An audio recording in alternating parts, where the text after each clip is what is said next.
Honey, are you looking at baby again? Yes, I just miss him so much. Honey, wouldn't it be better if we had children? Uh, Here we go again. Same old, same old. But honey, Let's just accept the fact that we don't have any children. Honey, I love you. And I don't want to see you like this all the time, okay?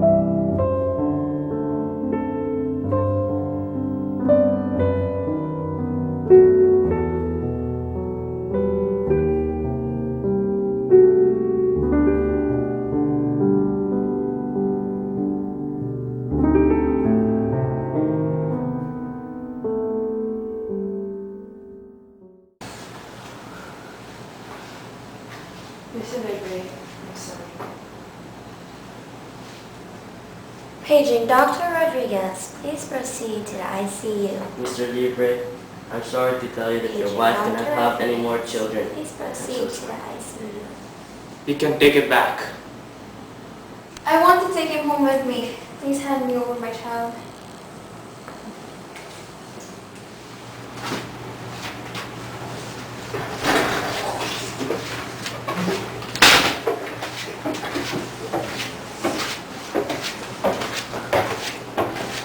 Oh my, January. Today my child turned 5 years old and 7 months.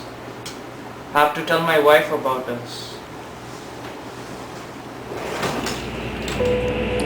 Mr. Libre was a clerk in the freight department of an import-export corporation, and all day he had to sit behind a high desk and sort out receipts and record them. It was not a hard job, but it kept him constantly busy because there were so many receipts, and he was so very careful about his work. He seldom found time to leave his desk from 8:30 to 5 o'clock every day. He had been with the firm for 9 years now, and he knew his work well, but still, he did not find it easy. It demanded so much concentration from him, and there were days when it all seemed to be painfully hard, but it only made him try even harder. Many times, he would have to focus his eyes on the pink, yellow, and blue receipts and make an explicit act of the will to follow the names and items on them. Usually, he would have to strain his eyes excessively, so that often the muscles behind his eye sockets tightened, and he would feel a smarting throb in his eyes. He would stop work at once and close his eyes as tightly as he could. Then, he would force a smile until his jaw hurt, because although that didn't ease the pain, it always held back the tears. Tears always embarrassed him.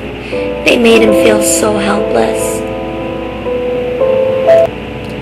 He shut his eyes and took a deep breath and continued to line up the figures on the record sheet, but his fingers shook and the pencil point broke under his hand.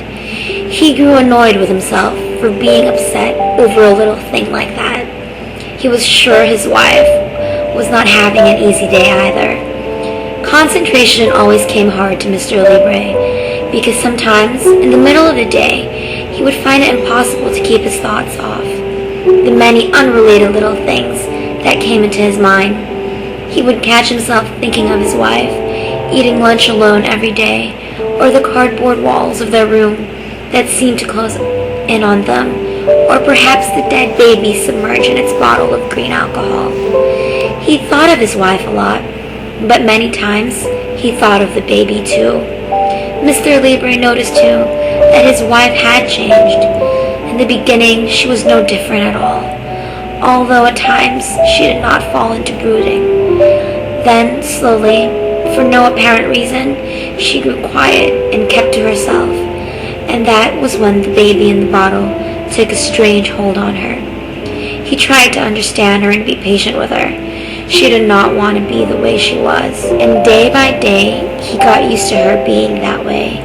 But still, he felt sorry for her. Here, then up the here.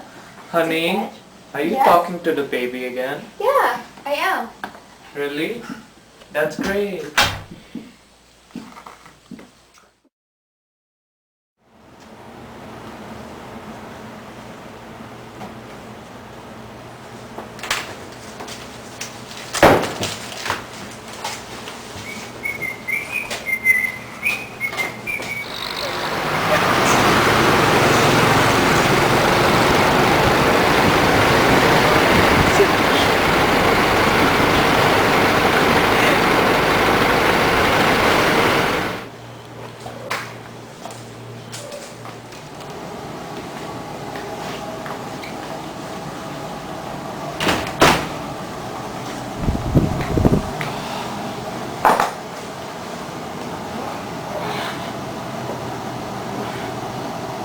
That's my wife.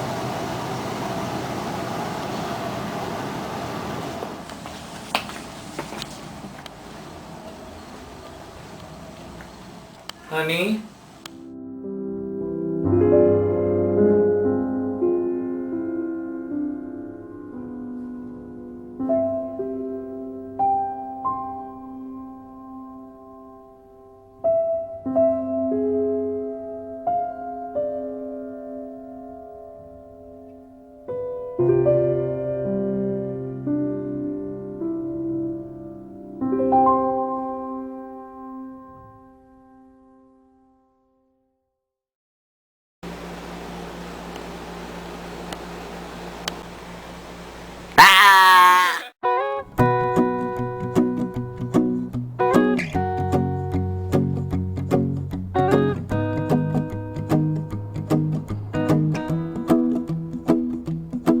Well, you done me and you bet I felt it. I tried to beat you, but you're so hot that I melted. I fell right through the cracks.